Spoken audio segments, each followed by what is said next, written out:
नमस्कार, मैं राजेश और आप देख रहे हैं जीटीवी न्यूज। मध्य प्रदेश के उमरिया के औरंगाबाद रेल हादसे के 16 प्रवासी मजदूरों का शव रेल मार्ग से उमरिया पहुंचा। औरंगाबाद रेल हादसे में 16 प्रवासी मजदूर मध्य प्रदेश के शहडोल एवं उमरिया जिले के थे। यह दर्दनाक हादसा उस समय हुआ जब लॉकडाउन के दौरान प्रवासी मजदूर मजबूर होकर अपने घरों को आने के लिए महाराष्ट्र के औरंगाबाद जालना रेल मार्ग से आ रहे थे एवं थकान ज्यादा होने के कारण सभी मजदूर विवश होकर रेलवे ट्रैक पर ही सो गए। लेकिन सुबह 5:30 बजे अचानक एक मालगाड़ी रेलवे ट्रैक से गुजरी, जिसकी चपेट में आने से 16 प्रवासी मजदूरों की मौके पर ही मौत हो गई। वहीं दर्दनाक हादसे की खबर मिलते ही शासन प्रशासन हरकत में आया एवं श्रद्धांजलि अर्पित करते हुए मृतकों के परिजनों को 5-5 लाख रुपए आर्थिक सहायता राशि की घोषणा की गई। जहां मध्य प्रदेश की मंत्री सुश्री मीना सिंह ने भी घटनास्थल पहुंचकर मृतकों को श्रद्धांजलि अर्पित किया। वहीं कार्यवाही पूरी होने के बाद मृतकों के शव को रेल के माध्यम से शहडोल उमरिया लाया गया एवं प्रशासन की मौजूदगी में शव वाहन से मृतकों के शव को उनके गृह ग्राम ले जाया गया, जहां शव के पहुंचते ही पूरे क्षेत्र में दुख की घटना व कोहराम मच गया। सभी लोग अपनी अपनी नम आंखों से मृत आत्माओं श्रद्धांजलि अर्पित करते हुए गहरा दुख व्यक्त किया। गौरतलब है कि प्रवासी मजदूरों की मौत पूरे देश के लिए एक दुखद घटना है, लेकिन रेलवे विभाग द्वारा पूरे क्षेत्र की पेट्रोलिंग की जाती है तो शायद इन मजदूरों की जान बच सकती थी। रेलवे स्टेशन को सील करना विकल्प नहीं है। पेश है उमरिया से शंकर सिंह चंदेल की खास रिपोर्ट। जाने बेचारे कहाँ खो गए, देश परदेश जो गए कमाने, जाने बेचारे कहाँ खो गए, जाने कितने विधवा हो गई, कितने बच्चे अनाथ हो गए। सब सुन लो खोल के कान, सबको रहना होगा सावधान। कोरोना वायरस आ गया है, पूरी दुनिया में दहशत छा गया है। बीच में लॉकडाउन लग गया तो काम भी उधर बंद हो गए। अब उनके खाने पीने का वहाँ भी अब तकलीफ होने लगा है ना। तो कहाँ तक वो लोग रहें। यहाँ से गांव के लोग कुछ 2-4 लोग उनके खाते में पैसा आने के लिए डाले, तो वहाँ से वो लोग अपने चले तो बीच में ये घटना हो गई। और वो पहुँचे 4 बजे, मतलब आराम कर, पैर दुखने लगा तो आराम करने लगे। हम लोग पीछे थे, ये लोग सब आगे आ गए थे। आगे आ गए थे तो उन लोग आगे आके ट्रेन लाइन में बैठ गए। अब मैं पीछे था, उनको झपकी लग गया है। इतने में थोड़ी देर बाद गाड़ी आ गया है। हम लोग सुने, वहाँ से दौड़ के आए, क्या गाड़ी आ गया। लाइन में इतने लाइन में बैठे थे, मैं आवाज़ दिया, सुन नहीं पाया, गाड़ी निकल गया। अगर हमारे जिले में हमारी न्यूनतम मजदूरी अगर बढ़े और अगर पर्याप्त मजदूरी यहाँ पे मिले तो शायद लोगों का पलायन रुके, वरना कौन आदमी अपने घर को, अपनी जमीन को छोड़ करके 2-2 हजार किलोमीटर दूर जा करके कहीं काम करने की बात सोचेगा। एक बात तो ये है। दूसरी बात ये है कि अब कम से कम वो जो तमाम सारे राहत के पैकेज उनके परिवारों को मिल रहे हैं वो इतने पर्याप्त होने चाहिए कि वो उनकी जिंदगियां खुशहाल हों। और ये अच्छी बात है कि उनके परिवारों के प्रति उनके लिए राहत पैकेज और 5-5 लाख रुपए और वगैरह की घोषणा की गई है। पर एक बात ये भी समझने की है कि अगर हम इन्हीं मजदूरों के लाने के लिए कुछ अगर पहले से अच्छी व्यवस्था कर पाते तो शायद ऐसे हादसे टाले जा सकते थे। अभी भी मैं सरकार के वो लोग जो इस बात को सुन पाए, मैं उनसे यही 2 आग्रह करना चाहूंगा। पहली चीज तो ये कि मजदूर को सम्मानजनक जीवन जीने के लिए पर्याप्त मजदूरी की दिशा में सोचा जाए। और दूसरा, अभी वो तमाम सारे मजदूर जो दूर दराज के इलाके में फंसे हुए हैं या जिन्होंने पैदल चलना कहीं शुरू कर दिया है, उनको वापस भेजने की, उनके घर भेजने के लिए कोई ठोस इंतजाम किए जाए। और शायद उसमें कम पैसे लगेंगे, इतने ज्यादा पैसों की जरूरत नहीं होगी।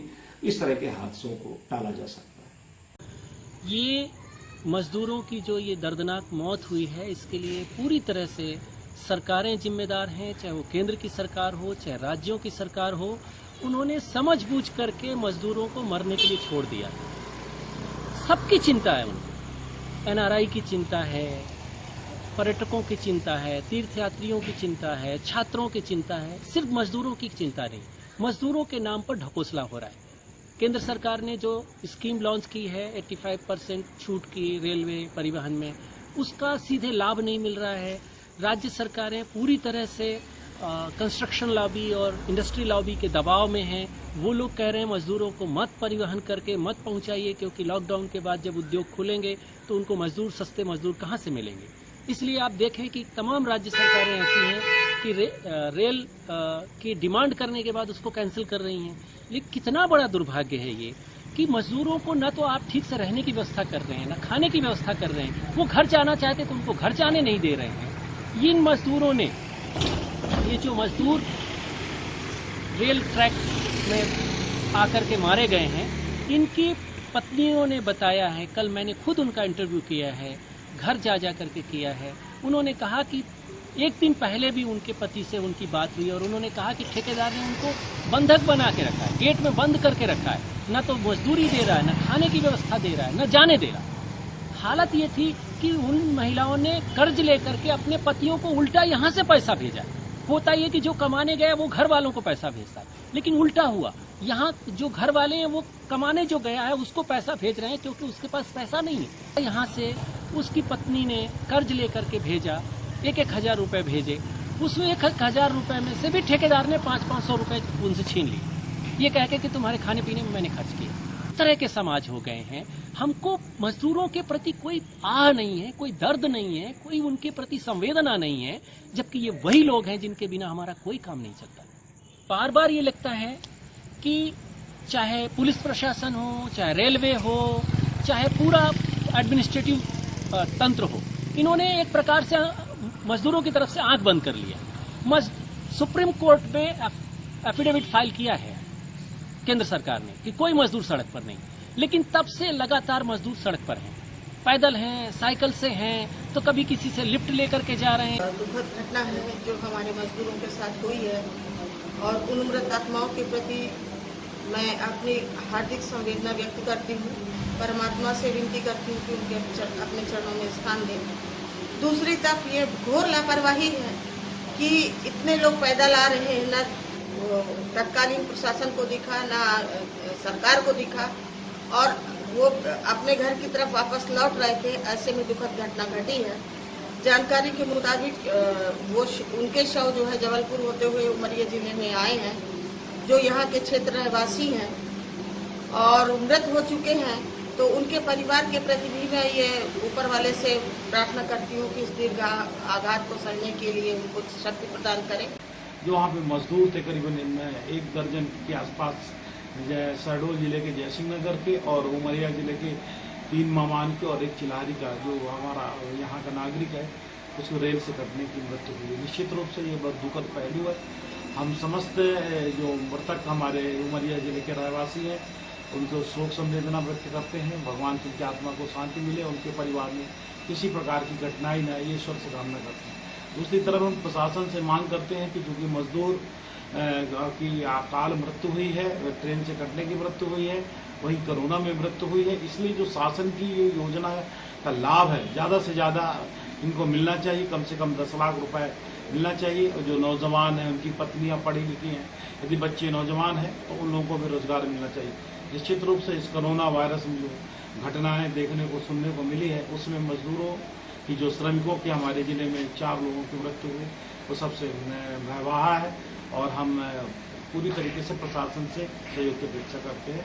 और उनके पूरे घटना चक्र में यदि हम जाके पीछे देखें तो जो रेल भारतीय रेल है, उसमें जो सिक्योरिटी है और जो उसके गैंगमैन है और जो आरपीएफ है, जीआरपीएफ, उनकी भी जिम्मेदारी रहती है कि ट्रैक पे किसी भी प्रकार से कोई आदमी रहे न मवेशी न रहे, कोई आदमी कटे न पट्टे न, वो लोग पेट्रोलिंग करते रहते हैं। और जब से ये मामला कोरोना का आया है, लोग ट्रैकों के ऊपर चल रहे हैं, तो रेलवे ने भी इसमें ट्रैकिंग जो है बढ़ा दी है, पेट्रोलिंग बढ़ा दी है। मगर औरंगाबाद मामले में जिसमें हमारे उमरिया जिले के श्रमिकों का जो स्वर्गवास हुआ है, दुर्घटना कारित हुई है, उसमें कैसे इतनी बड़ी चूक हो गई? निश्चित रूप से रेलवे की चूक है और रेलवे भी इसके लिए उत्तरदायी है। और जो भी संबंधित व्यक्ति होती है उसके लिए कार्रवाई हो, और रेलवे भी पृथक से अलग से जो दुर्घटना से जिनकी मृत्यु हुई है उन श्रमिकों को पृथक से मुआवजा प्रदान करे। यहाँ पे पाली में मैं और जिला पंचायत अध्यक्ष मैडम और पूरा जिला प्रशासन, एसडीएम साहब, हम सभी लोग आज यहाँ पर परिवार से मिलने, उनको सांत्वना देने, संबल देने और जो भी शासकीय योजना है उनके लाभ व्यवस्था करने के लिए हम लोग आए, हम लोगों ने चर्चा की। ये बहुत ही दुखद और हृदयविदारक घटना है जिससे पूरे जिले को बहुत सदमा पहुंचा है। हम लोगों ने इनको बताया कि आपको जो भी किस प्रकार की आवश्यकता होगी वो हम आपको उपलब्ध कराएंगे। न केवल शासकीय योजनाओं तक बल्कि उनके अलावा भी मैंने अपना फ़ोन नंबर किसी परिवार के सदस्य को दिया कि आप मुझे कॉल कर सकते हैं और आपकी जो भी समस्या जैसी होगी। रेल मंत्री से मैंने आग्रह किया तो घटना की जांच के निर्देश दे दिए। हम इसकी जांच भी करवाएंगे कि जालना की जिस फैक्ट्री में, स्टील फैक्ट्री में वो काम कर रहे थे, वहां से वो किन परिस्थितियों में चल दिए। उन्होंने रजिस्ट्रेशन नहीं करवाया था। मेरी आपसे अपील है कि इन परिवारों की व्यवस्था तो हम करेंगे, लेकिन आप अपने मन से पैदल मध्य प्रदेश के लिए ना निकलें। मध्य प्रदेश की सरकार, हम हर संभव व्यवस्था कर रहे हैं अपने मजदूर भाई बहनों को अलग अलग राज्यों से लाने की। अब तक बसों से और ट्रेनों से 1.25 लाख मजदूर भाई बहनों को हम मध्य प्रदेश ला चुके हैं। ट्रेनें लगातार आ रही है। अभी तक 11 ट्रेनें आ चुकी है, 10 कल आने वाली है, 40 ट्रेनें और तैयार हैं, और जितनी ट्रेनों की जरूरत पड़ेगी हम व्यवस्था करेंगे। आप विश्वास कीजिए, सुरक्षित आपको मध्य प्रदेश में घर ले जाएंगे, ट्रेन से उतार के बस में बैठा के आपके घर पहुंचा